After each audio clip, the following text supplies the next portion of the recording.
மக்கள் சந்திக்க முடியாத முதலமைச்சரை தமிழகம் பெற்றுள்ளதாக காங்கிரஸ் கட்சியின் கார்த்தி சிதம்பரம் விமர்சித்திருக்கிறார். சென்னை மந்திவெளி தொகுதியில் வாகன பரப்புரை மேற்கொண்ட அவர் தமிழகத்தில் இருந்த அனைத்து தலைவர்களையும் மக்கள் சந்தித்துள்ளதாகவும், ஆனால் முதலமைச்சர் ஜெயலலிதாவை மட்டும் மக்களால் சந்திக்க இயலவில்லை என்றும் அவர் கூறினார்.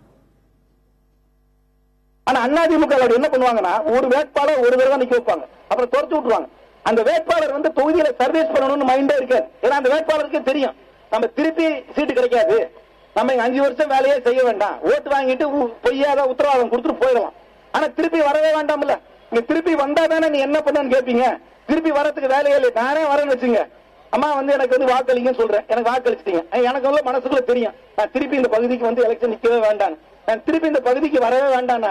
நான் எதுக்கு உங்களுக்கு நல்லது செய்யணும்? நான் உங்களுக்கு நல்லது செய்யணும்னு அவசியமே இல்லையே. அதுதான் அதிமுகவுடைய நிலைமை.